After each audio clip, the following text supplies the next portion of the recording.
Just in case you don't know, one of the reasons why you don't have consistent power is because the federal government of Nigeria is owing a huge amount of money, a lot of money, to the generation companies, that is the GenCos. So recently, the federal government just settled about 333 billion naira of that money. So it's part of the debt financing currently being carried out by the administration of President Bola Ahmed Tinubu. So this debt is actually very good.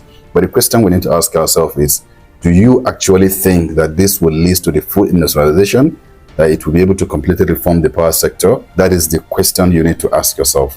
So just wait, let me explain this to you in simple terms. A lot of money is being owed to the generation companies, and these generation companies sometimes cannot be able to generate this electricity because they need gas, they need a lot of infrastructures, and which they cannot be able to afford on their own because they are into business. Until you settle them this debt, they can now be able to finance the recurrent expenditures, the capital expenditures, and all of that.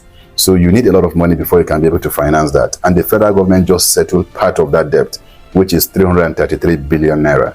However, in the electricity sector, you also have the distribution companies, a lot of whom are currently even bankrupt. Even when you generate the electricity, you still need a proper transmission infrastructure that can be able to carry that electricity from the place of production to all those states or local government or anywhere that you might want to transmit that electricity to.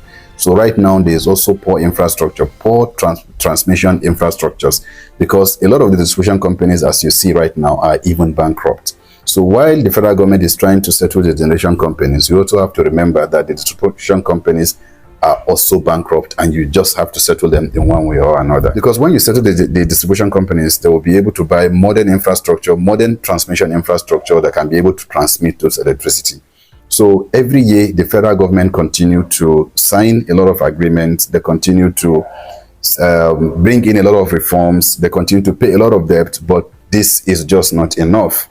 You have to look at all the areas that you need to look at. And most importantly, again, is the taxes. Because a lot of companies right now, their production is very low because the cost of electricity is actually very high. So you must look for a way to bring down the cost of electricity.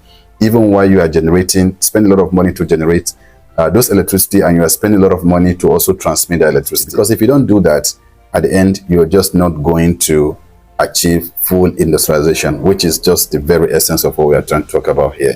So to achieve real growth and development, you must be able to provide electricity. You must be able to transmit that electricity, and again, that electricity has to be affordable.